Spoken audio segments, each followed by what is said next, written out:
Welcome to the MPP Hoot, where we give you a recap of last week's news on everything education. President Joe Biden is going to extend the student loan repayment pause through August 31st. On Wednesday, in a statement, Biden reported that if payments were to start up again in May, a large portion of borrowers would face economic strife. Also on Wednesday, Democratic lawmakers put out a statement saying that they appreciate the extension, but that there is more necessary action. Democrats are calling for more forgiveness, while Republicans are pushing for the president to resume repayments. Student loan interest will also stay at zero, and past debts will stay on hold for 41 million Americans.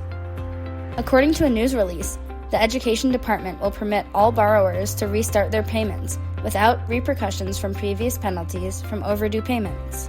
For borrowers looking for more information regarding their loans and the current pause, visit studentaid.gov. According to Secretary of Education Miguel Cardona, these extensions will help borrowers establish more financial security. Since President Biden has come into office, the Department of Education has canceled more than $17 billion in debt for more than 700,000 borrowers. Joe Biden has stated that he is open to implementing debt cancellation, but that he feels it's part of Congress's responsibility to get the ball rolling. According to a new report by Future Ed, currently, over 40% of school districts and organizations plan to finance tutoring and academic mentoring using their funds from the Elementary and Secondary School Emergency Relief, otherwise known as ESSER. Thus far, districts have allocated more than $1.7 billion in ESSER II funding to tutoring and academic mentoring. And 37 state education agencies do support tutoring programs in their ESSER spending plans. The Future Ed report highlights a growing demand for K-12 tutoring in an effort to address pandemic-related learning losses. In March, in his State of the Union address, President Joe Biden highlighted the American Rescue Plan's work in addressing learning loss through tutoring. So far, districts have allocated 3.3% of the $53 billion allotted in ESSER II funds to tutoring initiatives. According to the Future Ed report, it's estimated that the funds designated to tutoring could reach $3.6 billion among districts by the ESSER fund deadline in 2024. The University of Southern California is suing two YouTubers who brought about panic when they barged into classrooms to film prank videos to go on their channels. According to court documents obtained by the Los Angeles Times, the YouTubers caused terror and disruption through 3 classroom takeover incidents in the university's Mark Taper Hall of Humanities. The YouTubers are Ernest Kanefsky and Hugo Bai and are not students at USC. During the most recent incident, Kanefsky and Bai interrupted a lecture focused on the Holocaust, where they pretended to be a member of the Russian mafia and a manufacturer of Nazi uniforms during World War II. Many students ran from the classroom to flee what they thought was a threat and cause for action. On Friday, a judge issued a temporary restraining order which banned the two from entering USC's downtown campus in Los Angeles. In addition, there are compensatory damages, attorney's fees, and other costs.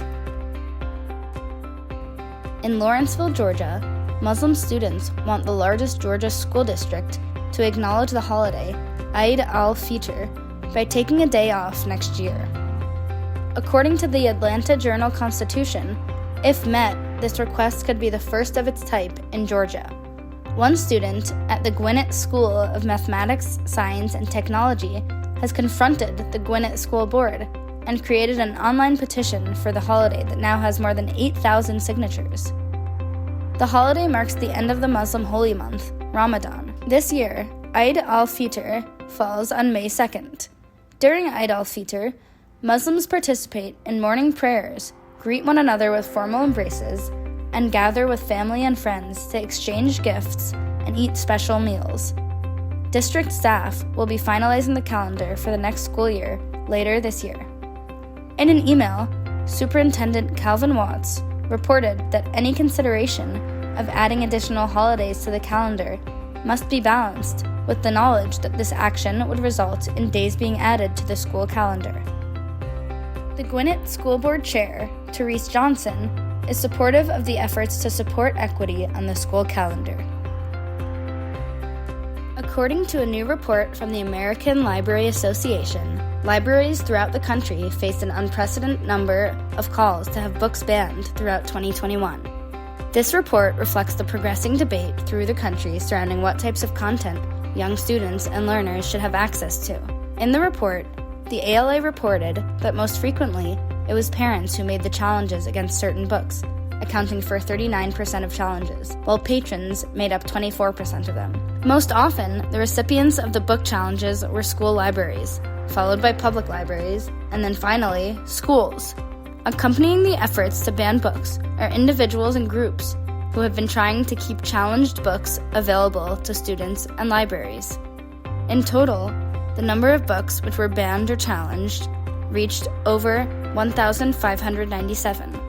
The majority of targeted books featured subjects about race, sexuality, or gender. The report featured a list of the 10 most challenged books. Out of these, 5 were challenged or banned because they contained LGBTQIA+ topics. Also, many of the books in the top 10 most challenged were challenged due to being considered sexually explicit. The ALA supports schools and libraries reflecting the lives of everyone in the community, and specifically, the diversity within. They've reported that they condemn book censorship and banning content that addresses LGBTQIA+ and race topics. The ALA stated that it's opposed to any suppression or punishments of beliefs or opinions that don't conform to what's considered traditional. Thanks for watching. Make sure to like and subscribe so you don't miss next week's episode.